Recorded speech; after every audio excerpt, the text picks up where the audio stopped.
उपमुख्यमंत्री अजितदादा यांना भावपूर्ण श्रद्धांजली.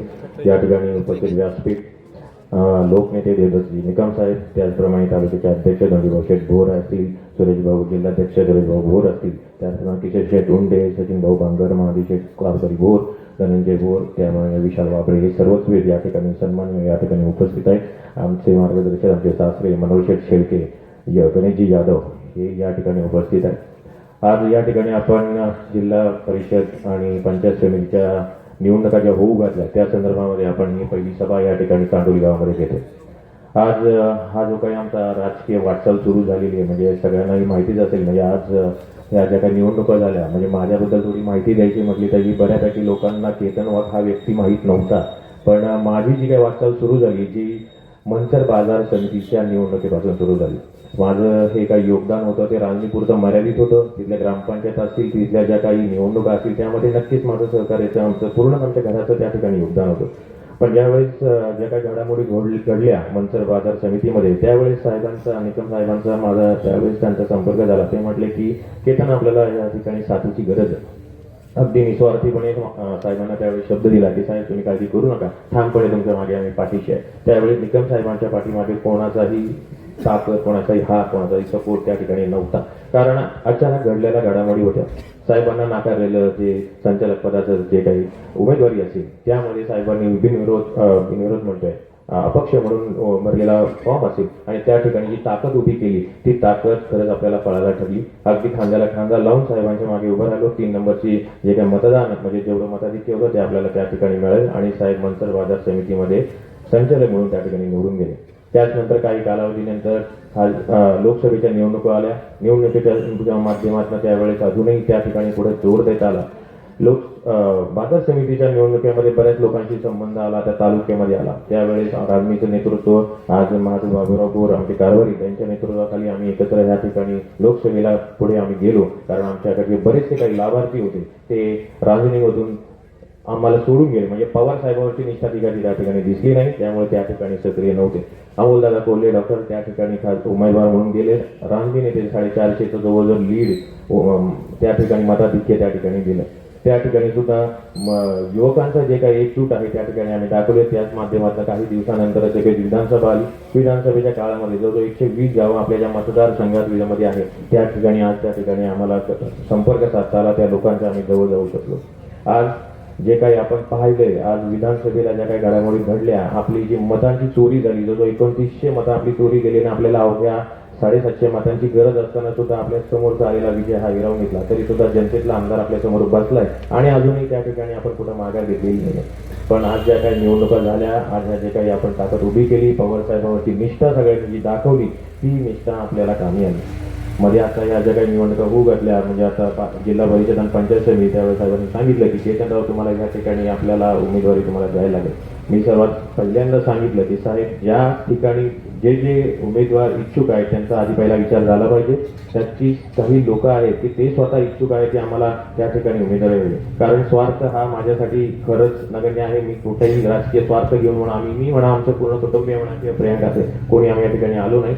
आज या ठिकाणी आम्ही उमेदवारी साहेबांच्या विनंतीला मान देऊन आम्ही स्वीकारली. आनंदाची गोष्ट आहे की आज या निवडणुकीला आम्ही सामोरं जाताना त्या ठिकाणी कुठेही केतन वाघ यांचा चेहरा मला कुठे दाखवायचा नव्हता. कारण तेवढा सक्षम उमेदवार आपण त्या ठिकाणी निवडला. प्रियांका केतन वाघ या BE बायोमेडिकलचं शिक्षण त्यांनी घेतलेलं आहे आणि त्यांचाच अभ्यास तेवढा परिपक्व आहे. बऱ्याच लोकांनी त्यांची वक्तृत्व म्हणा, त्यांचं भाषण लोकांनी ऐकलं असेल, त्यांनी पाहिलं असेल. त्यामुळे आपल्याला या ठिकाणी ह्या राजकारणामध्ये येतोय, एक पाऊल राजकारणामध्ये टाकतोय. त्यामुळे कुठल्याही प्रकारचा स्वार्थ या ठिकाणी आम्ही पाहिलेला आहे. कोणत्याही ठेकेदारी आम्हाला घ्यायची नव्हती. पवार साहेबांचे जे पुरोगामी विचार आहेत ते घेऊन आपण पुढे जातोय. बाळासाहेब ठाकरेंचा जो काही हिंदुत्ववादी कडवटपणा आहे, जो सगळेच अगदी कट्टर शिवसैनिक जे बांधून ठेवण्याचं त्यांनी या महाराष्ट्रामध्ये केलं, त्यांचे विचार आज आपण घेऊन पुढे चाललेलो आहोत. आज देवदत्त निकम साहेबांसारखं नेतृत्व आज आपल्या या विभागाला आहे. त्यांच्या माध्यमातून होणारे आंदोलनं असतील किंवा बिबट्याचा प्रश्न असेल, FRPचा प्रश्न असेल, हा खरंच वाकण्याजोगा आहे. त्यांच्या ठिकाणी खांद्याला खांदा लावून मला आठवतंय की 21 तास आपण जो हायवे बंद केला होता त्यावेळेस सुद्धा आम्ही अगदी सुरेश भाऊ आपण सगळे एकत्र होतो. त्यावेळेस आपण दाखवून दिलं की आंदोलनाची ताकद काय आहे. समोरच्यांनी थट्टा केली की आंदोलनाने काही होत नसतं, पण त्यावेळेस वनमंत्री असतील शशिकांत साहेब, स्वतः असतील ते स्वतः आज त्या ठिकाणी रोहन बोंबे यांच्या घरी गेले आणि ही ताकद आपण दाखवून दिली. याचा अर्थ नुसती सत्ता असून चालत नाही, विरोधकही तेवढा सक्षम असणं गरजेचं आहे आणि ते आज आपण ताकद दाखवून दिलेली आहे. आज प्रीतीताई असतील किंवा प्रियंका असतील, आज या निवडणुकीच्या माध्यमातून सामोरे जातोय. आज तेवढेच ते सक्षम आहेत, त्यांना त्यांचा पूर्ण अभ्यास आहे. आज मी तुम्हाला सांगतो की त्याही त्यांचे विचार या ठिकाणी मांडतील, पण आपल्याला सक्षम उमेदवार देत असताना त्यांना त्यांच्या कामाची जाण नक्कीच राहणार आहे. त्यांना कोणत्याही तालुक्यातील प्रमुख नेत्यांकडे अगदी सांगायचं तर सुरेश भाऊ भोर असतील किंवा देवदत्त साहेब निकम असतील यांच्याकडे ती कामं घेऊन जायची गरज नाही, ज्यांच्याकडे तुम्ही डायरेक्ट पोहोचू शकता. कारण आतापर्यंत 35 वर्षाच्या कालावधीमध्ये तुम्ही पाहत असाल की कोणतंही काम करायचं असेल तर नेतृत्वाकडे जावं लागतं, जे तालुक्याच्या त्यानंतर खालची कामं होतात. तर ती जी काही आता परंपरा आहे ती आपल्याला मोडीत काढली पाहिजे. कोणती परंपरा? आता कामाची परंपरा. ज्याला त्याला ज्याच्या त्याच्या कामाची मुभा दिली गेली पाहिजे, ज्याला त्याला त्याचे अधिकार दिले पाहिजे.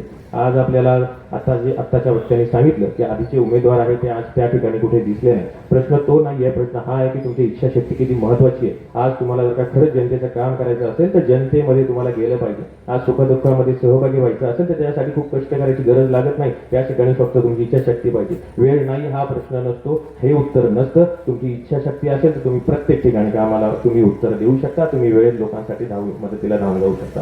मला आनंदाची गोष्ट वाटते, ज्यावेळेस मी फक्त रांजणीपुरता मर्यादित होतो, आज जवळजवळ 9 गाव आहेत जे आपले चांडोलीपासून भागडीपर्यंत आहेत. त्यातले बरेचसे लोक जे आहेत ते आज मला त्या ठिकाणी निवडणुकीच्या माध्यमातून आज त्यांच्या संपर्कात आलेले, त्यांचे मला घनिष्ठ संबंध आज त्या ठिकाणी झालेले. आनंदाची गोष्ट आहे की मदतीचा भाग असू दे किंवा त्या ठिकाणी सहकार्याची भूमिका असेल, त्या लोकांबरोबर आज आमच्या त्या ठिकाणी काम होणार आहे.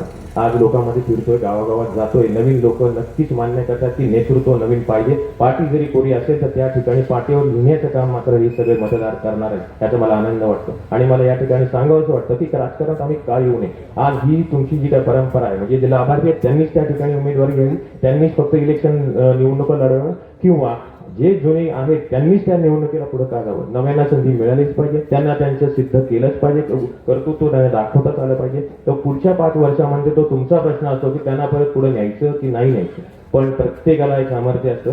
आज प्रियंका ह्या ज्या आहेत त्या स्वतःही सामाजिक कार्यामध्ये त्या ठिकाणी त्यांच्या खरंच योगदान मोठं आहे. आज ते पूर्णपणे वेळ आपल्या ह्या विभागाला